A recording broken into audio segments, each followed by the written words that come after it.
Hi, in this video I'm going to talk about what you can do to live your best life as a highly sensitive person. In particular, I'm going to show you what's necessary to reach your highest potential and happiest self and version. One thing I can tell you is by the end you'll have a completely fresh perspective on your sensitivity. As such, I highly recommend that you pay close attention as you'll finally discover your authenticity. So if you're ready, let's get started.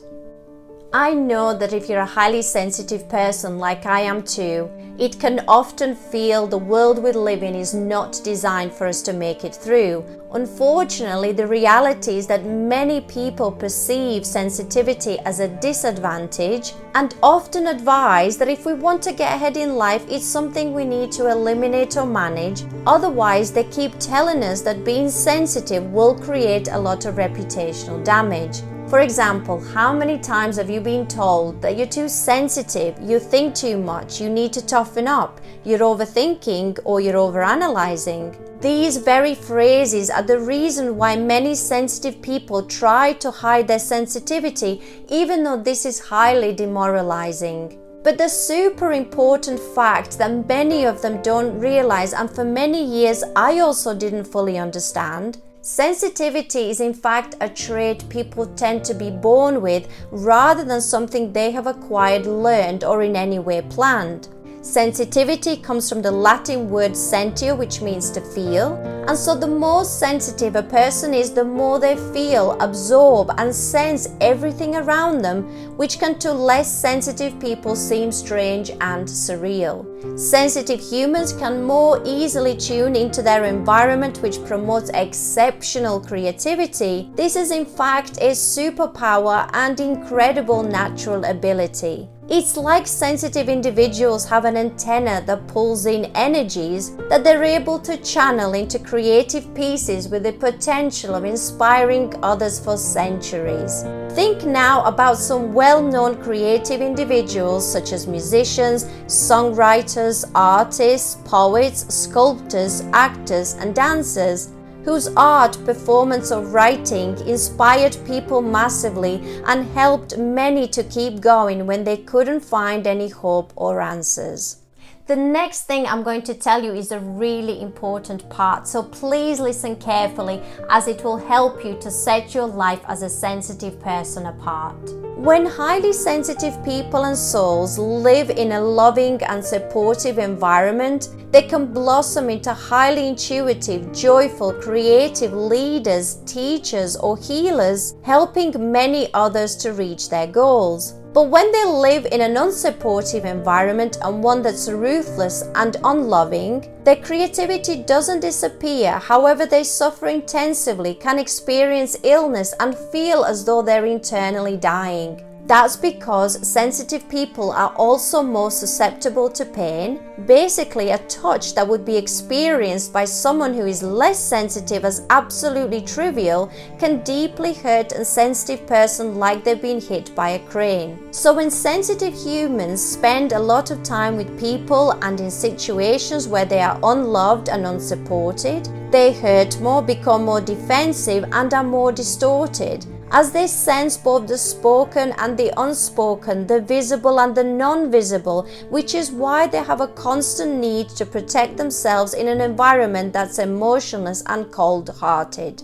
If sensitivity is also combined with trauma or stress, there's an even greater need for sensitive people to protect themselves. This is why there happens to be a high rate of addiction among actors and musicians. They are sensitive, they hurt more, and when also living in an unsupportive environment, they often turn to addiction for extra protection and relief from surrounding afflictions. I'm sure you can think of many great artists whose amazing creativity led them to stardom and external glory. While offstage and offset, they turned to drugs and alcohol. Some even took their own lives, both of which represent the extent of their suffering in their personal life and story. So, taking everything into account that I've said up to now to live your best life as a sensitive person, this is what I highly recommend that you start doing somehow. Tip number 1. Start seeing your sensitivity as a superpower that can help you become your greatest self, but also allow you to inspire others through creativity, leadership, teaching, or healing. Tip number 2, become very picky about who you spend your time with, as it's essential for your health and well-being as a sensitive human that you surround yourself with people who are supportive and loving. Tip number 3, if you're currently working in an emotionless and ruthless environment, then this is something that definitely needs changing. And tip number 4, creativity is in some way part of your life's purpose, so making time for this, even if only as a hobby at first, is important for the growth of your soul, so please start making baby steps and arranging.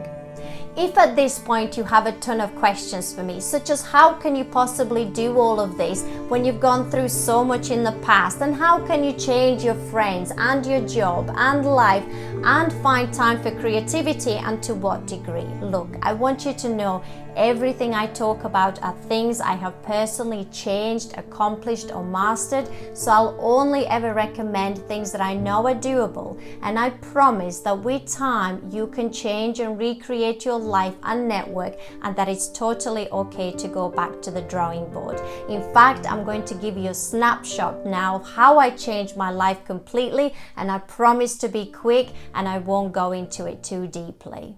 So in my early 20s, I hit rock bottom and everything came to a standstill that autumn. Up until then, I had spent a long time trying to hide my sensitivity and became addicted to unhealthy eating, as well as excessive levels of studying, working, and trying to be the best to the point of captivity.